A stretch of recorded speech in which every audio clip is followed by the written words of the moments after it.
Hello, and welcome to the lore of Braunhaven. Today, we're going to talk about the current age. So, in year three, pretty much, um,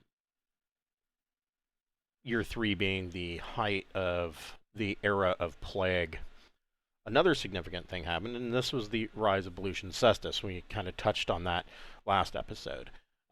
But essentially, Cestus was a um, minor nobleman, nobody that would have, um, nobody that would have anyone would have figured would have been put into the place of emperor. But yet here he was, through the clever machinations of Vucelex. And Emperor Belusian Cestus was unanimously voted in by the Senate and placed on the Glaustian imperial throne in year three. Now, of course, so Belusian, it should be said, Belusian has never displayed a, I guess, a high aptitude for education, is a polite way of saying it. Um, not that I wouldn't say that Belusian is necessarily stupid, um, but a lot of the rumors that fly about around him today in the modern age, the current age, just don't hold water. Belusian, being a minor nobleman, focused more on martial prowess and less on education, which is one of the reasons why it is, uh, you know, to most people, it is a wonder that he was selected to be put on the throne. And the reality is that is exactly why he was selected to be put on the throne. But one of the first things that Belusian does, with Vucelex constantly yammering in his ear, is he closes the Imperial port. And with the closure of the Imperial port, it was so the common people, nobody knew where the demon plague came from. In fact, they don't even know why they were calling it the demon plague, but that name arose, and there is an actual very good reason for that. But nobody knew where it came from, and the excuse that was whispered into Emperor Cestus's ear was that it was obviously coming from abroad, and I think he specifically noted Orentus, because those dirty Orentians, they always carry disease, and so he closed the imperial port. This really put a damper on the economy. And so, with the port shut down, the only influx of trade coming in or out was through the Eastern Tradeway, which goes all the way from, actually it goes all the way from up here in Olasveller in Stagina, all the way to the distant land of Arabatia. And so there was some trade coming in and out, but for the most part, what you see is I would say probably along the lines of like 75% of economic trade has been shut down. A lot of people think, or will state, that the Eastern Tradeway ends at the dwarven capital city of Zlatoheim in the Skellis Mountains, but that's not exactly true. It actually continues on through the mountains to the north to Olasveller. But not a whole lot goes in and out of Olasveller. I mean, we'll get to them in a future episode, but suffice it to say, most of your trade is going to Zlatoheim, in or out. And so, with the Imperial port closed, the people really we're back to an agrarian lifestyle. Now, it should be noted that it hasn't gotten quite so bad, but people are dying left and right due to the plague.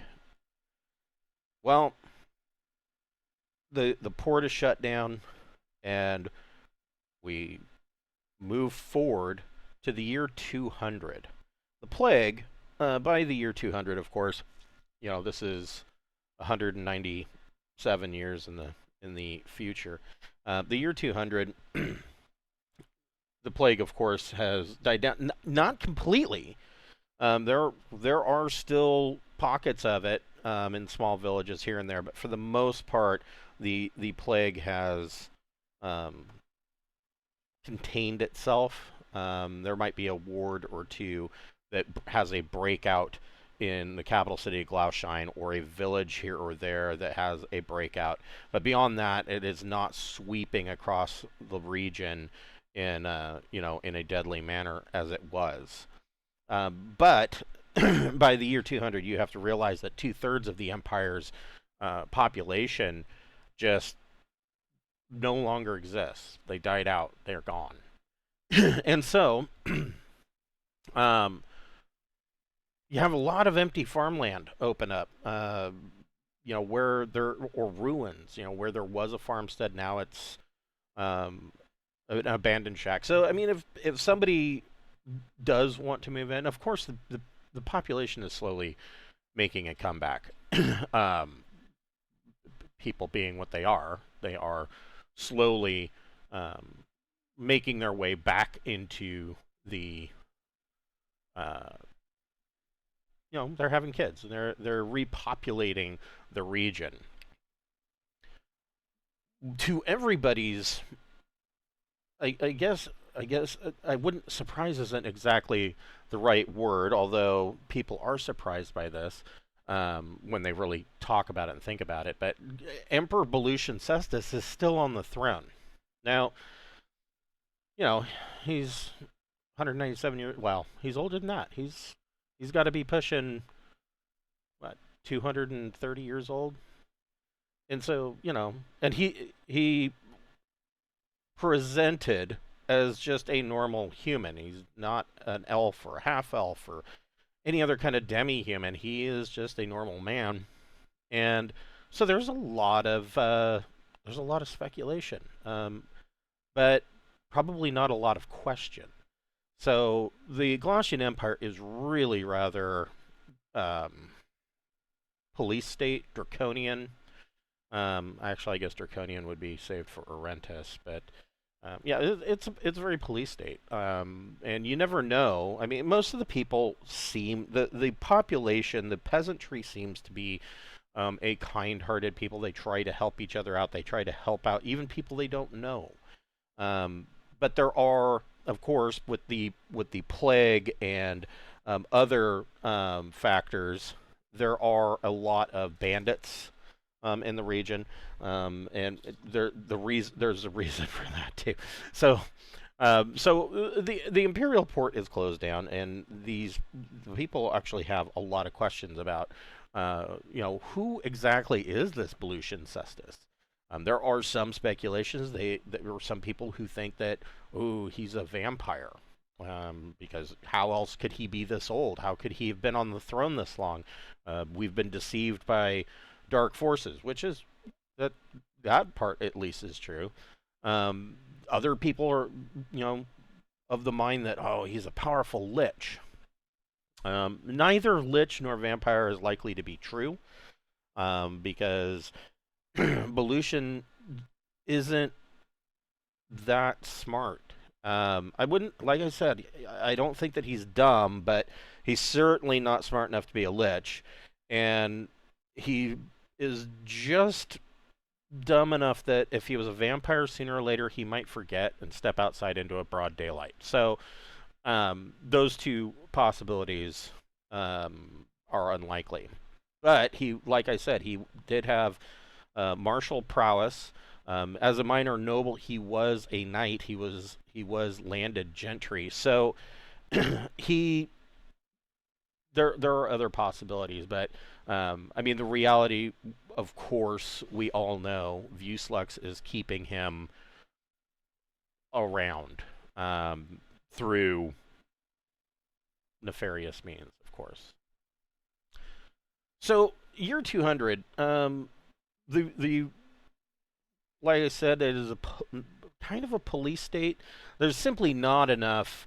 Um, there's not enough soldiers. There's not enough watch uh, to police every inch. I mean, the Glaucian Empire, it's pretty big. They claim the Skelos Mountains as part of the empire, but that is boastful and wishful thinking. The reality is that the mountains belong to no one. I mean, if you were to pick somebody that they belong to, it's probably the dwarves. But mostly the mountains are a neutral zone between the Glaucian Empire and Stagina, and for the most part, people that live there are very independent. Many a tax collector or military patrol that's gone up into the Skelos Mountains has never returned for one reason or the other. Tax collectors, though, it's pretty obvious why they didn't return. And I imagine that there is some icy cave somewhere with the bodies of tax collectors in it. And so the reason for killing tax collectors is pretty obvious too. And the reason for people wanting to move into the Skelos Mountains will become obvious as well.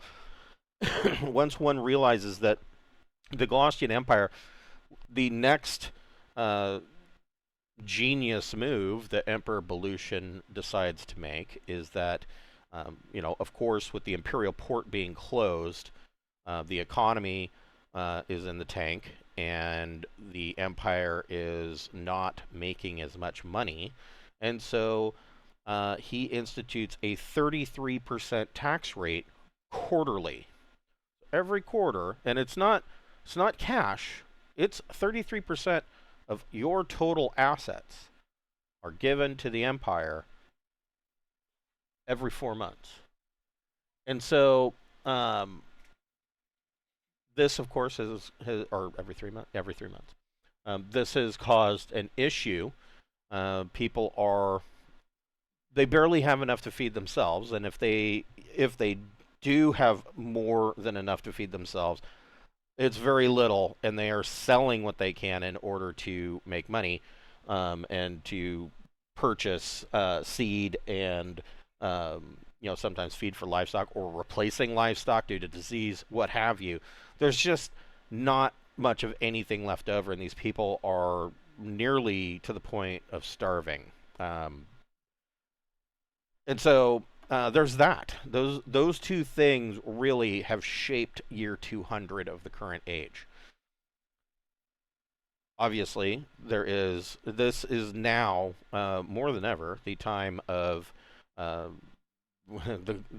Empire needs a hero or 12, and there are a lot of people that wish that there was heroes to help them, and so in come your adventures. Now, one of the things that we've touched on in the past is that there is, of course, some abilities that your characters starting out can make, and the way I do it, then this is kind of important.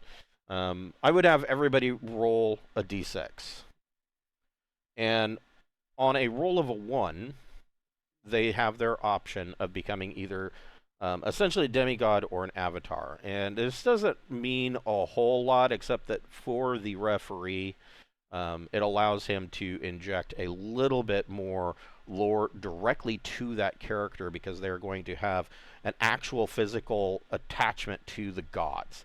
And so demigods, so if you have everybody roll a d6, take everybody roll to 1 and have a roll off until you're down to one character.